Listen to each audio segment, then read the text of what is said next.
Buenas tardes, damas y caballeros. Al micrófono, León Weinstein, desde la ciudad de Los Ángeles, California.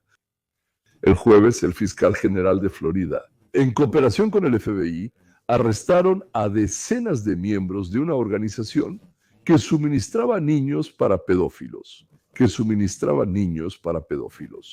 Y liberaron a más de 60 niños, a quienes la administración de Biden, naturalmente, permitió que ingresaran a Estados Unidos y luego entregó en manos de los organizadores de burdeles y casas de tolerancia infantil. Fue una operación de 2 semanas. Me dijeron que este es el caso más exitoso en la historia de Estados Unidos. Logramos salvar a 60 niños, muchos de los cuales fueron víctimas de un terrible tráfico de personas y, ¿sabes?, otros simplemente de atrocidades. Muchas de ellas quedaron embarazadas por sus traficantes. Sí, bueno, nos alegra poder devolverlos a casa. Trabajamos con el gobierno federal. No puedo dejar de mencionar cuánto ayudó la administración de Trump, el FBI, el Servicio de Alguaciles de Estados Unidos, realmente hicieron una buena obra, así que los trajimos de vuelta y ahora los ayudaremos a recuperarse. Y, ¿saben? Le prometí a la gente cuando tomé juramento que proteger a nuestros niños sería mi máxima prioridad. No nos detendremos, vamos a resistir. Y si te dedicas a la trata de personas en este estado, te vamos a atrapar. Esto es solo la punta del iceberg. Los demócratas entregaron a los pedófilos alrededor de 300,000 niños cuyo rastro se perdió. Naturalmente, solo encontraron a 60. Durante muchos años más tendremos que lidiar con la pesadilla que los demócratas crearon en este país. Una pesadilla, simplemente. Una pesadilla. No vamos a tolerarlo y no vamos a disculparnos por proteger a nuestros hijos de daños físicos. Ese tráfico de personas es peligroso, al igual que los dañinos ideológicos. ¿Saben aquí en el estado nosotros creamos el plan de estudios? Vamos a castigar a todos los que permiten que los niños pequeños entren a los baños de mujeres, a todos los que quieren que haya pornografía en las aulas. En Florida no hay lugar para eso. Vamos a ser el estado número 1 en seguridad pública. Y los que se dedicaron a explotar niños serán retenidos en un nuevo lugar. En medio de la pradera de pantanos llenos de caimanes, así lo llaman, el Alcatraz de los cocodrilos.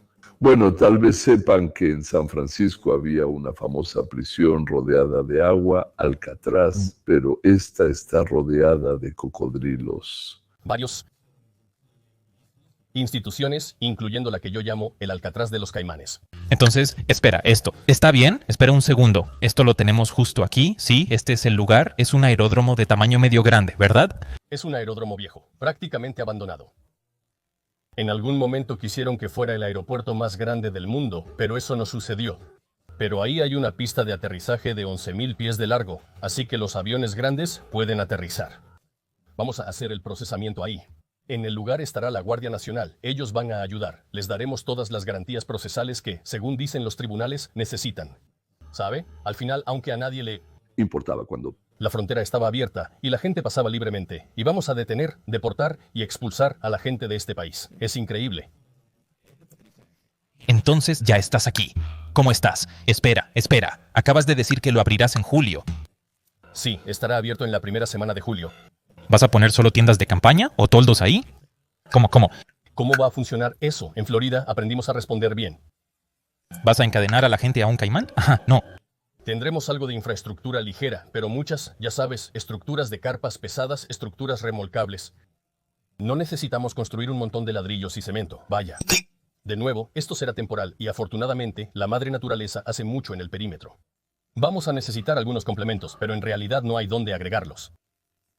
Si te colocaron ahí, si te retuvieron ahí, entonces no hay ni entrada ni salida. Todo está listo. Casas rodantes, estructuras ligeras para 5,000 camas para criminales, caimanes alrededor y una pista de aterrizaje para transportar directamente desde ahí. Desde este Alcatraz a los países de donde vinieron los criminales para largas condenas en las cárceles de San Salvador y otras de Guatemala. 600,000 indocumentados. Damas y caballeros en Estados Unidos ya han sido condenados a ser enviados a prisión. ¿Qué significa esto? Eso significa que ya cometieron un delito en Estados Unidos. 600,000 personas de aquello que Biden dejó entrar aquí, 10 millones, 12, siempre se mencionan diferentes cifras. 600,000 ya cometieron un delito aquí y fueron liberadas. Ahora tenemos que atraparlos de nuevo. No es que cometieran sus delitos en otro lugar, tal vez también allá, tal vez por eso los expulsaron, los trajeron hasta nuestra frontera, los empujaron de regreso para que no cruzaran aquí y hacen lo mismo que hacían allá. Pero ahora aquí, la gente de Biden los recibía con alegría, les ayudaba con gusto, les daba todo lo posible, incluyendo dinero, boletos y cosas así, pero no los sacaban ni en ningún caso los llevaban a ningún lado. Pero luego es necesario garantizar el cumplimiento del Estado de Derecho. Si estás en este país ilegalmente, no tienes lugar aquí, y estamos obligados a apoyar a la administración de Trump. Voy a dar un ejemplo. Hace 2 semanas anuncié la cadena perpetua para un tipo que estaba aquí con un permiso de trabajo agrícola. Se quedó más tiempo del permitido en el país y estaba aquí ilegalmente. Y lo atrapamos cometiendo abuso sexual brutal y tráfico de chicas jóvenes. Una niña pequeña. Quiero decir, eso es exactamente lo que pasa cuando esa gente viene a nuestro país. La semana pasada, en el condado de Bay, anuncié este esquema con las licencias de conducir, en el que personas que trabajaban en el departamento de vehículos motorizados vendían identificaciones falsas, incluyendo, ¿saben?, esas mismas licencias que se requieren para conducir un tráiler. ¿En serio?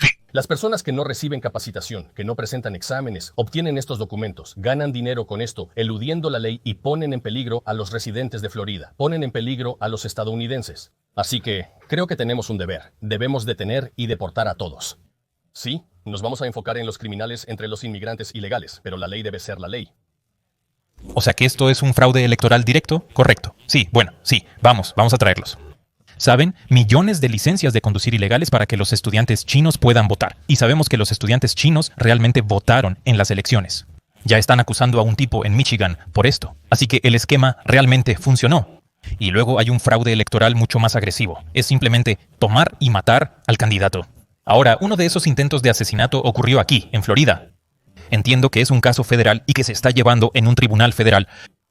¿Puedes contarme algo sobre Ryan Routh? ¿Qué está pasando con ese tipo? Él como que trabajó con Ucrania, como que trabajó con Afganistán, con algunos, con alguien de los terroristas. Hay muchos hechos que generan más preguntas. ¿Exactamente qué? ¿Respuestas? ¿Qué demonios? Sakin Chuacom. Pero ¿qué puedo decir? Nos hicieron rendir cuentas en Florida. Mientras la administración Biden esté en el poder, ella es una amenaza. No confiábamos en el gobierno federal y no confiábamos en que hiciera su trabajo, así que queríamos hacerlo en Florida. Y ellos obstaculizaron nuestra investigación, no nos dejaron entrar a la escena del crimen, no compartieron los testimonios de los testigos, ni los documentos de prueba. Pero todo cambió cuando la fiscal general Bondi y Kesh Patel llegaron al poder. Nos gustó trabajar con ellos, logramos avanzar en nuestra investigación, ahora apoyamos completamente sus acciones, no queremos hacer nada que pueda adelantarlos o interferir con lo que están haciendo. Pero volveremos a exigir que se cumpla la ley. Es decir, los federales bajo Biden estaban obstaculizando de todas las formas posibles la investigación que llevaba a cabo la Fiscalía de Florida. La pregunta es ¿por qué? ¿Por qué no dejaban entrar al lugar del crimen? ¿Por qué no mostraban los materiales? ¿Por qué ocultaban los datos y los testimonios de algunos testigos? Mientras tanto, en la otra orilla, o sea, esa orilla es Florida, Nueva York, Boston y otros lugares, y esta orilla es la otra. Eso es donde yo vivo, sí, en una pequeña ciudad cerca de Los Ángeles. La vicealcaldesa Cynthia González, la vicealcaldesa. Presidenta Cynthia González, vicealcaldesa de la ciudad de Cudahy, desde entonces eliminó un video en redes sociales en el que pedía a los miembros de las pandillas que defendieran su territorio del Servicio de Inmigración y Control de Aduanas. Quizás sea la primera vez en la historia de Estados Unidos que un vicealcalde de una ciudad llama a las pandillas locales a luchar contra agentes federales para proteger sus calles. Cuando un líder político llama a las bandas criminales callejeras a actuar, esto adquiere un significado mucho más siniestro y posiblemente incluso criminal. Está bien. En este video veremos la intervención de Cynthia González, vicealcaldesa de la ciudad de Cudahy, California.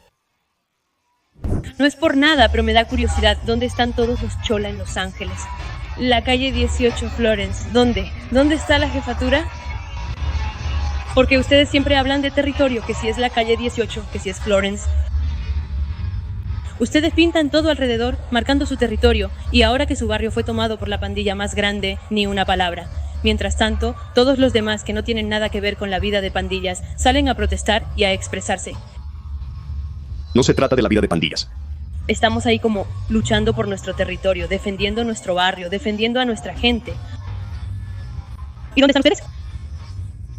Bueno, por favor, dejen sus comentarios abajo, cuéntenme qué piensan de todo esto. Y no se preocupen, todavía tenemos muchos videos por delante. Este funcionario electo literalmente está llamando a los líderes locales de las pandillas a recuperar su territorio, a ir y enfrentarse a la pandilla más grande, el gobierno de los Estados Unidos. Comparen al fiscal de Florida y a esta, digamos, revoltosa, no quiero decirlo, administradora de California. Bueno, no es lo mismo, ¿verdad?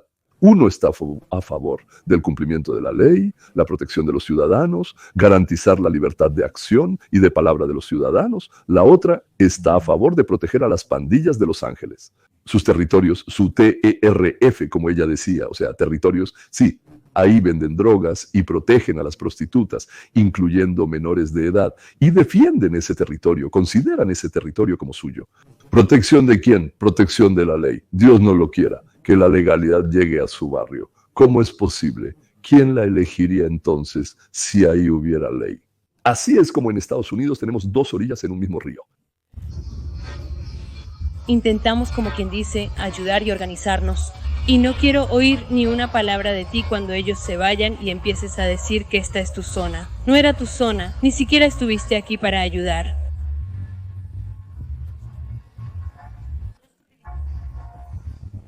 De nuevo, no sé si alguna vez hemos visto algo así.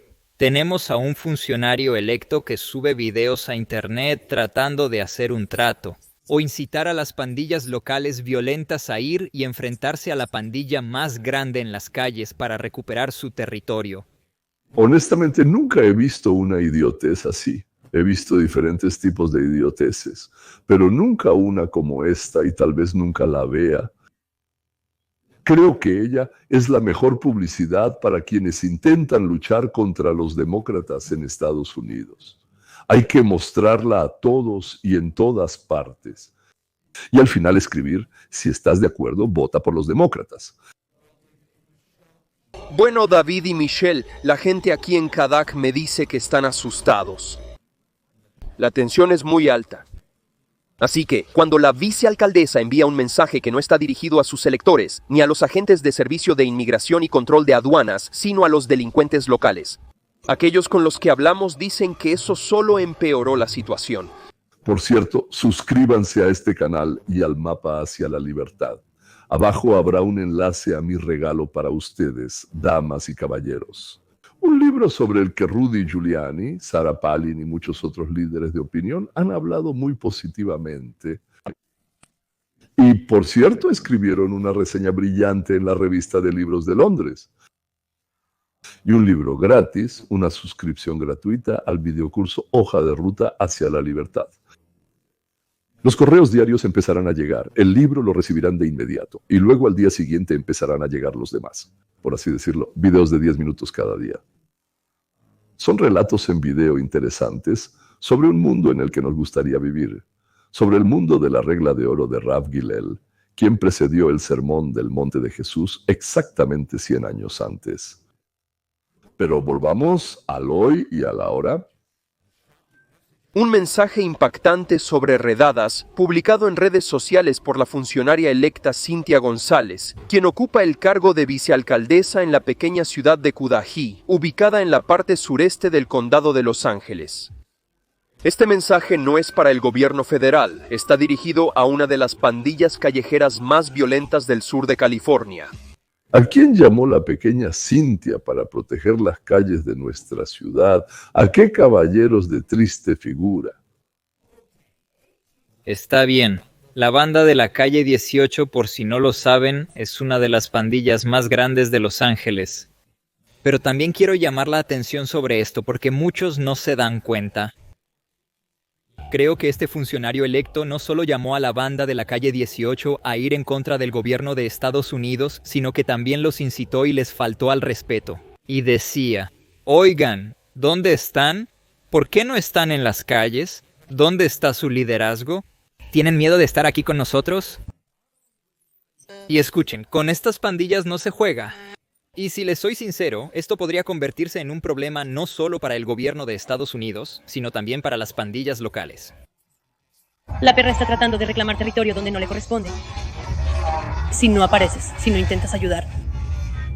El video, que dura más de un minuto, ha sido eliminado desde entonces. La EVR no puede ni confirmar ni negar la investigación sobre las palabras de González. Pero el analista legal Sam Josh Ritter cree que el llamado a la acción del vicealcalde pudo haber cruzado la línea de la ley. Cuando se trata de un líder político que llama a las pandillas callejeras a actuar, eso adquiere un significado mucho más siniestro y posiblemente incluso un trasfondo criminal. Quiero decir, una cosa es decir, residentes locales del barrio defiéndanse. Es algo completamente diferente mencionar nombres específicos de varias pandillas callejeras y pedirles que defiendan su barrio. Incluso los demócratas empezaron a abandonar a nuestra bella ciudad. Verán, una cosa es llamar a un levantamiento popular pacífico o algo así, y otra muy diferente es invitar a mercenarios e incluso a bandidos. Bueno, la verdad, casi todos, o todos son mercenarios. Yo creo que todos los mercenarios son bandidos.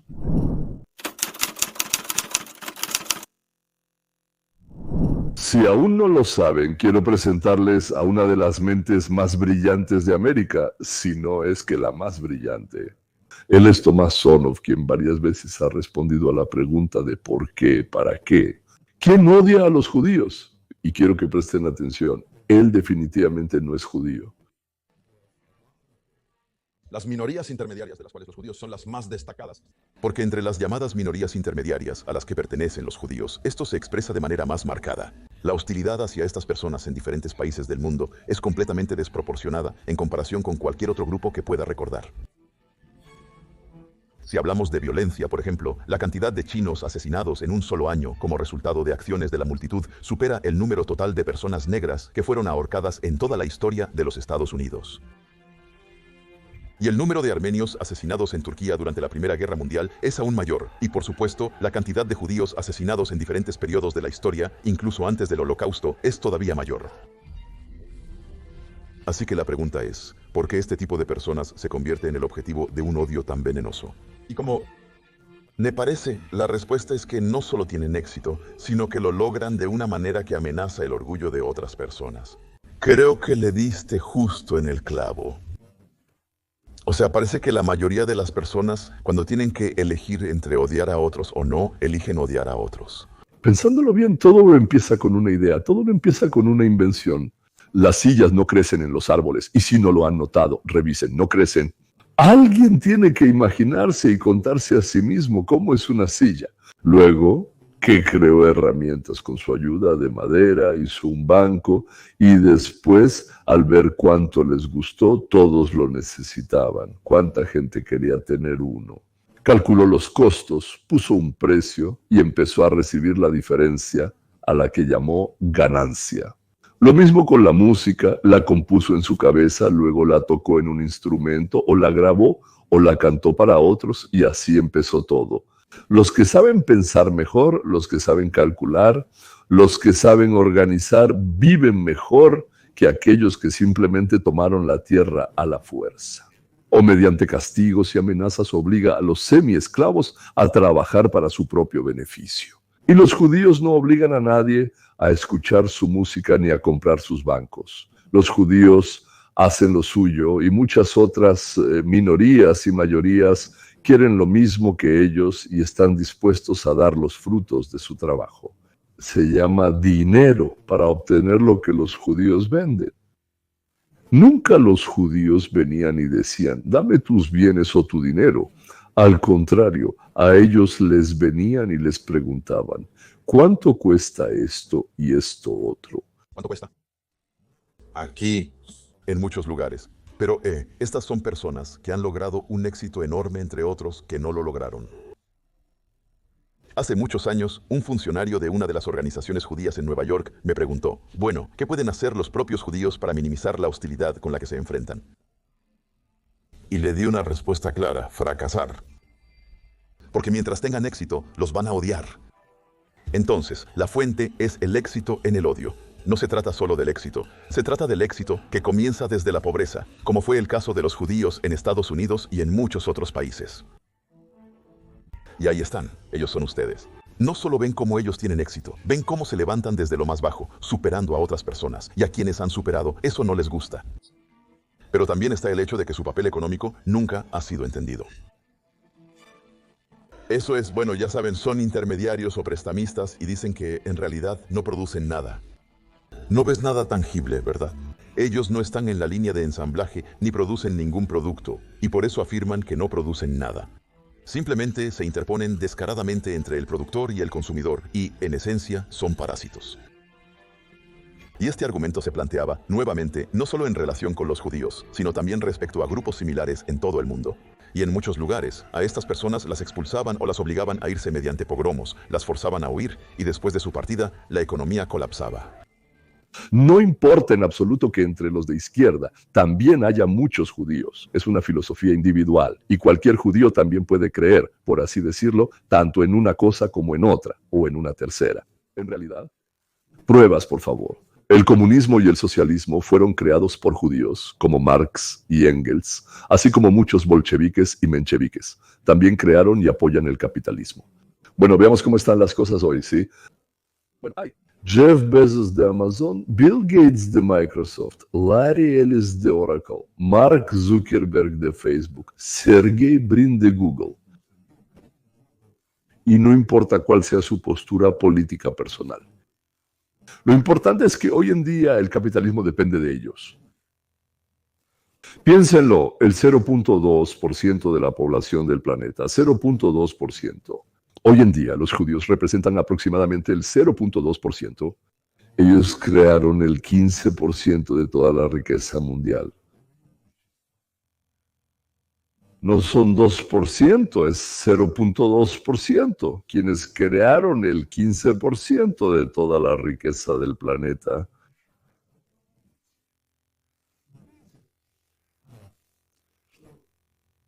Entienden que es imposible comparar la contribución de los judíos, por así decirlo, por persona, ¿sí? Con los coreanos de mejillas sonrosadas, franceses, somalíes, ugandeses, kuwaitíes, vietnamitas.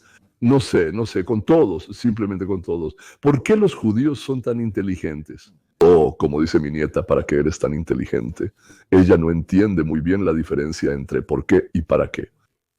Esa es otra pregunta, completamente diferente. Ahora estamos analizando por qué los judíos han sido odiados durante al menos 2000 años, o tal vez más. Empecemos por el hecho de que muchos entienden mal el papel económico que los judíos han desempeñado a lo largo de la historia. En muchos lugares, los judíos terminaban en profesiones que otros no querían ocupar. Se convertían en comerciantes, banqueros y más comúnmente, prestamistas. Ahora pueden preguntar, ¿por qué se dedicaban precisamente a estas profesiones? ¿Fue su elección?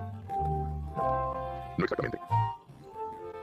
En la Europa medieval, la religión de los cristianos les prohibía prestar dinero con intereses. Eso se llamaba usura. Pero la vida económica no podía existir sin crédito.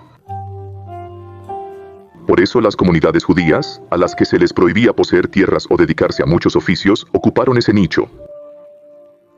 Prestaban dinero, financiaban negocios y se convertían en engranajes fundamentales del mecanismo económico. Pero esto también tenía un lado negativo. Las personas que les pedían préstamos, como los agricultores y los tenderos, a menudo no entendían la economía de sus deudas.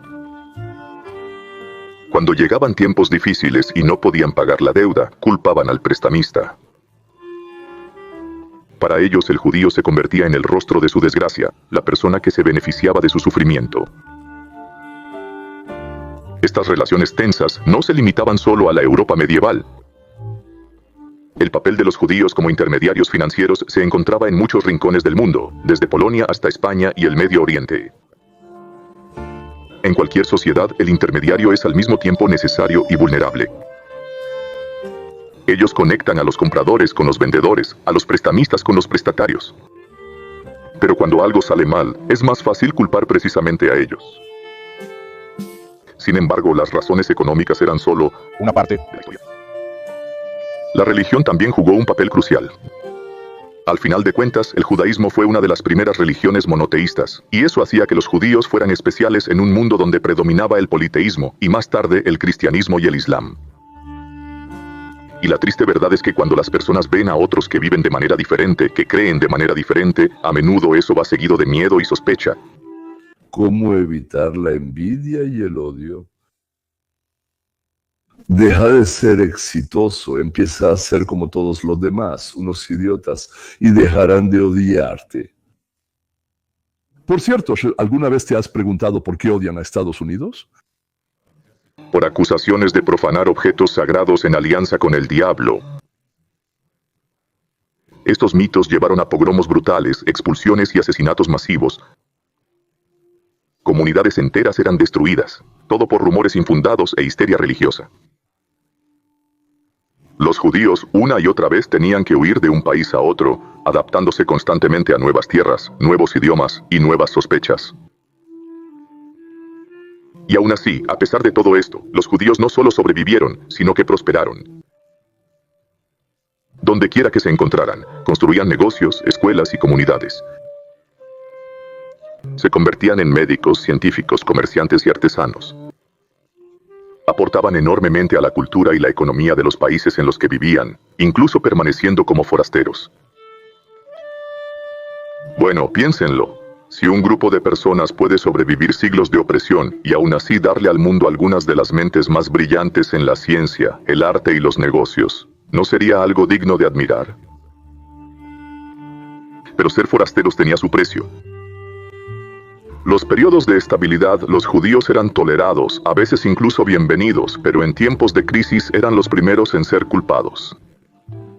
Eso es lo que llamamos un chivo expiatorio, un grupo al que se le echa la culpa de las desgracias de otros. Cuando en el siglo XIV la peste negra arrasó Europa, se culpó a los judíos de su propagación. Cuando la economía de Alemania colapsó en el siglo XX, el régimen de Hitler culpó a los judíos simplemente por ser quienes eran. Hitler utilizó viejos prejuicios y la ansiedad económica para avivar el odio que desembocó en el Holocausto. El asesinato de 6 millones de judíos solo por ser quienes eran fue el acto supremo de convertir a alguien en chivo expiatorio, un crimen monstruoso que creció sobre siglos de incomprensión, mentiras y miedo. Pero lo más sorprendente de la historia del pueblo judío es que, a pesar de todo, el pueblo judío sigue prosperando. Después de los horrores del Holocausto, los judíos reconstruyeron sus comunidades, su cultura e incluso su patria. Hoy en día, los judíos contribuyen a la ciencia, la tecnología, la literatura y el arte, enriqueciendo a toda la humanidad. Un discurso brillante. Señores, a Estados Unidos e Israel los odian por lo mismo que odian a los judíos, por su éxito. Porque Israel lleva 80 años en estado de guerra constante, sin tener petróleo, importando absolutamente todo lo necesario para la producción. Israel se ha convertido en el país más exitoso de Medio Oriente, el más libre, el más amigable con las personas, el de la ley más fuerte. Aunque ahí también pasan cosas terribles, pero eso que llamamos terrible no se compara con lo que sucede en Uganda. No sé, ahí digamos en Jordania hay cosas por el estilo. Increíble para Medio Oriente, el nivel de vida de la población es increíble. Ahora no estoy hablando de oligarcas ni de padishas o como se les llame.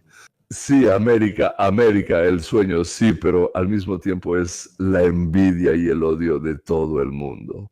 Inscripción, destrucción del movimiento de izquierda. Yo nunca fui demócrata, siempre, colaboré con los demócratas y por lo general voté por ellos.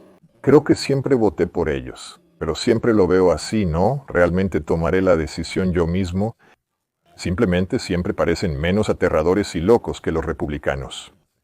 Pero estoy esperando el día en que todo se iguale. Nos estamos acercando a eso porque ellos se han vuelto aún más locos. Bill Maher. Una de las íconos del movimiento de izquierda. Cuando preguntas, por ejemplo, ¿quién en la izquierda no es completamente un loco? Normalmente, rápidamente dicen Bill, Maher y Bill, después de reunirse en la Casa Blanca con Trump, después de hablar con los fanáticos del Partido Demócrata, empezó a sorprenderse de sus compañeros de partido. ¿Qué está pasando a la izquierda que hay aún más locura? Correcto. Y eso está más cerca de casa. ¿Sabe? Eso pasa en las escuelas. Es algo así, como Trump.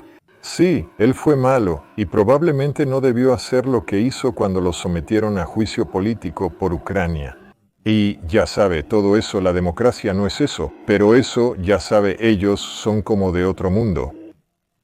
Eso. Lo que no les gusta de los demócratas está mucho más cerca de casa. Y, en mi opinión, de eso se trata mucho.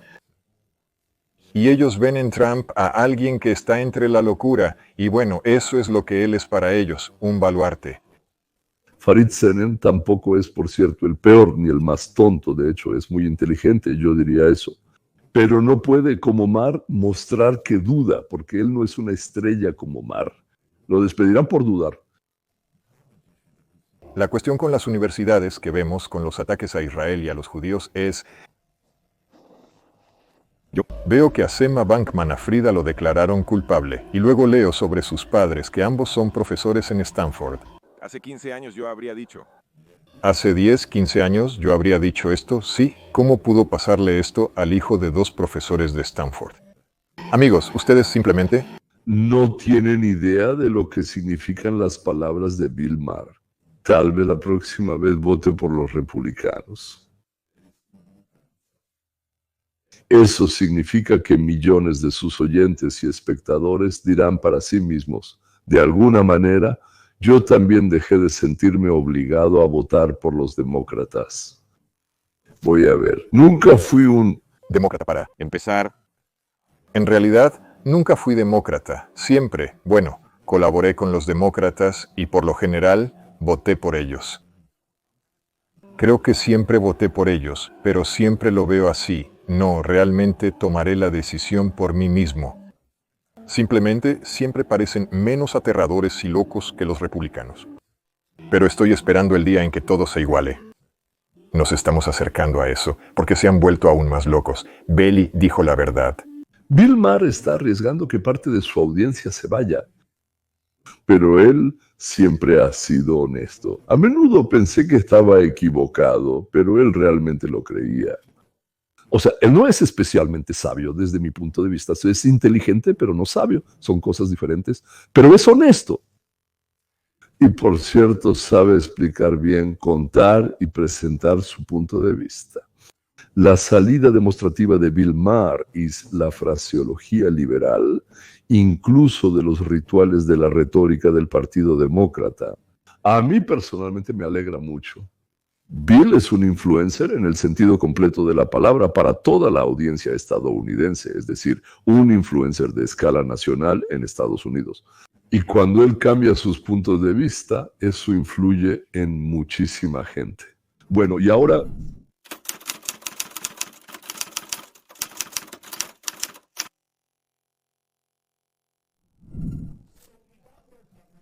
Hoy tenemos para ustedes aún más material sobre la absurda y cómica guerra civil en la que ahora está atascado el Partido Demócrata. Y como suelo decir, esto es, en esencia, una falsa elección. Porque sin importar quién gane, ya sea el envejecido y corrupto liderazgo del partido, o por otro lado, el ala nueva, joven, progresista, radical, pero también corrupta del Partido Demócrata. En cualquier caso, su agenda lleva a la destrucción final de Estados Unidos, ya sea rápidamente, mediante iniciativas progresistas, o lentamente, a través de la fallida política neoliberal del establishment. De cualquier manera, están acabados. Pero al menos es una situación bastante divertida. Y por supuesto la dirigencia del Partido Demócrata y la clase donante están literalmente en pánico ahora mismo por culpa de ese socialista inadecuado, el señor Saron Mamdani. Apareció un comunista sonriente, parece que no es un tonto, un trepador al que le da absolutamente igual lo que prometa. Al fin y al cabo no es su problema, ¿verdad? Pero, ¿cómo va a afectar esto a todo el país en el año 26? Al mismo tiempo, entiendo, bueno, ya sabes, en cierto nivel, de dónde viene este pánico entre los demócratas. Porque si hablamos de las elecciones intermedias de 2026, y sobre la posibilidad de que radicales tan inadecuados como Saron puedan organizar primarias contra otros demócratas en funciones. Y, por cierto, no necesariamente solo en distritos tan profundamente azules como Nueva York, ¿verdad? Imaginen una situación catastrófica. En una contienda clave por un puesto en la Cámara de Representantes, el Senado o incluso para gobernador, aparece un progresista radical y loco que destruye por completo las posibilidades de los demócratas en 2026. De ahí proviene la fuente del pánico. Muchos líderes y patrocinadores del Partido Demócrata entran en pánico por Saron Mamdani, un socialista democrático de 33 años que ganó la nominación del partido para ser el próximo alcalde de Nueva York. Y, ¿saben? Eso tiene sentido. Deberían entrar en pánico porque permitieron que este tipo derrotara a una influyente dinastía política de su partido. Hay algo en eso. Sobre la incompetencia del liderazgo del establishment demócrata que permite perder de manera vergonzosa. Por cierto, el índice de aprobación es del 20%, incluyendo a su propia base. Sí, tal vez todo esto realmente tenga lógica, pero aún así, ¿por qué es importante aquí? Bueno, como usted sabe, los demócratas del establishment están tratando de recuperarse después de las derrotas del partido en el año 2024. Y temen que Mamdani pueda dañar la imagen del partido a nivel nacional. Mientras que los jóvenes progresistas creen que su enfoque puede extenderse más allá de Nueva York. Les están imponiendo una falsa elección en la guerra civil entre los demócratas. Es decir, en cierto nivel es verdad que Mamdani claramente no es la mejor imagen nacional para el Partido Demócrata. Intenten imaginarlo en los estados de Arizona, Georgia, Michigan, Wisconsin, Pensilvania. ¿No es un hecho que ahí funcione igual? Al mismo tiempo, ¿acaso se puede dañar la imagen del Partido Demócrata a nivel nacional más de lo que ya se han dañado ellos mismos? Tomando en cuenta una aprobación del 20%, vamos a analizarlo. El Partido Demócrata tiene un apoyo de 20 y tantos, bueno, no más de 30%. Eso significa que parte de sus propios miembros del partido no apoyan a los estafadores que intentaron aprovecharse. Eso es su liderazgo. Así llame a la nueva tribu, estos comunistas que simpatizan con el Islam. Sentíamos esa curiosa tendencia desde hace tiempo, pero ahora simplemente salieron uno tras otro, una multitud. 3 o 4 chicas, por alguna razón, en el Congreso, y ahora, por favor, aquí tienen un candidato a alcalde. Sí, con esas ideas ni siquiera tienen un 20% de probabilidad.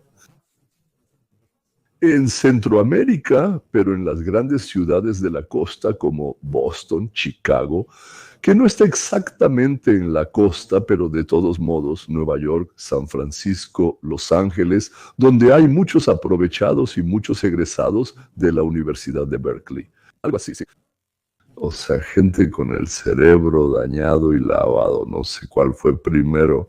Primero les lavaban el cerebro y luego se los dañaban, o primero se los dañaban y luego se los lavaban. Y además completamente incapaces de pensar por sí mismos. Lo digo con total responsabilidad.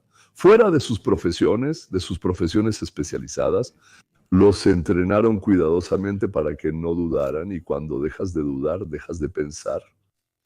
Es decir, en esos nidos de víboras, nuestros bastiones comuno-islamistas de izquierda radical, ellos tienen una oportunidad.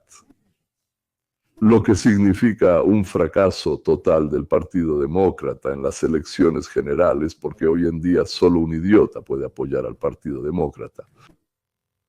Bueno, por cierto, se me ocurrió que, además de un idiota, tal vez también un burro, un chacal, una hiena, y todos ellos.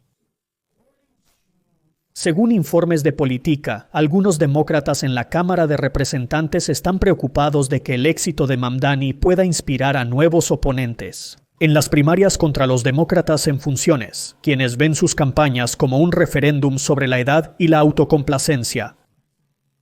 Como ya mencioné, esto a nivel nacional es la verdadera razón del pánico entre los líderes y los donantes. Ese es el mayor riesgo que representa Mamdani.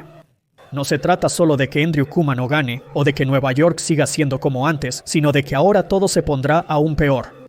La ciudad se convertirá en algo anárquico, caótico y lleno de criminalidad. Oye, en una verdadera pesadilla de la que muchos negocios se irán, y así sucesivamente. Pero si miramos las elecciones intermedias, si ese Mamdani se convierte básicamente en la cara nacional del Partido Demócrata, y eso llevará a la aparición de muchas historias y situaciones similares en el año 2026. Y ya existen personajes como David Hawk y otros jóvenes líderes del partido que están encabezando una revolución similar. Entonces se puede imaginar una situación en la que al final un grupo de fanáticos locos e inelegibles, aunque, como ya mencioné, no estoy seguro de que sean mucho peores que los actuales representantes del establishment. Pero no importa, en general, simplemente entregará las elecciones intermedias de 2026 a MAGA y al Partido Republicano. Para terminar con este tema, en el Partido Demócrata, los seniles mandan en la dirección. Son los mismos ladrones cobardes, ¿no?, que no están lejos de Biden, esos ladrones tímidos. Y a diferencia de, digamos, Obama, que no era un ladrón tímido, pero quienes intentan reemplazarlos no son jóvenes demócratas como Kennedy o incluso Roosevelt. Sí, también, por cierto, Dios no lo quiera, pero estos son los comunistas con los ojos encendidos y la boca abierta. O sea, quitarlo todo, controlarlo todo, encarcelar a todos, eliminar, desalojar. Y los viejitos que en realidad siempre les cuesta mucho dejar el poder, incluso cuando eran jóvenes lo tomaban, y ahora no quieren soltarlo para nada. Ellos ven con horror cómo los lobos que ellos mismos criaron. Ellos pensaban que estaban bromeando, pensaban que todos entendían que estaban mintiendo. Todos entendían que estaban jugando juegos. Y criaron a estos que destrozan, desgarran todo y a todos, solo para izar la bandera de la victoria en el Reichstag. Pero al mismo tiempo planean quemar ese mismo Reichstag hasta los cimientos. Al mismo tiempo, naturalmente, como ya he dicho muchas veces, el Partido Demócrata debe desaparecer. Bueno, todos ellos están en un callejón sin salida, deben desaparecer, convirtiéndose en un pequeño partido insignificante, como los verdes, sí, por así decirlo, el Partido Verde, eso es. Pero en su lugar debe surgir un segundo partido procapitalista, pro libre mercado, pro libertad, pro individualismo, un partido que refleje las opiniones de aquellas personas que en algo no están de acuerdo con los republicanos o que quieren alcanzar, digamos, ese mismo estilo de vida, pero de alguna otra manera. Porque hay muchas formas, bueno, no muchas, hay 2, 3, 4, 5, hay caminos que se pueden tomar. Desde mi punto de vista, solo hay uno, pero eso no es lo que estamos discutiendo ahora. Así que, por ejemplo, el Partido Libertario, con sus puntos de vista, también los apoyo en un 80%, en un 85% tal vez, sí, pero el 15% no mucho. ¿O el partido? Me acordé del capitalismo científico. Todos recuerdan el comunismo científico, ¿verdad? Pero que no está basado en tonterías. Por eso no podía estudiar, no porque fuera un opositor ideológico. Simplemente no podía estudiar porque era una completa tontería. Ahí nada cuadraba. Para ese entonces ya había leído a Hegel, Nietzsche, Montaigne y cosas por el estilo. Y aquí me obligan a aprender estas tonterías. Horrible, sí, apenas logré salir de eso. Eso es. Y este partido que debe surgir debe basarse en el sentido común, como el libro de Thomas Paine, Sentido Común, así como en el sentido común en general. Bueno, damas y caballeros, lo más importante es que lo que proponga este partido no sea contrario a la naturaleza humana. Simplemente hay que crear condiciones en las que las acciones que benefician a la sociedad sean bien recompensadas y aquellas que no son muy buenas, por decirlo suavemente, son destructivas, deberían ser castigadas. Y castigadas con el dinero, como se dice. Y entonces veremos cuando haya un incentivo hacia dónde iremos todos. Adiós y hasta la próxima.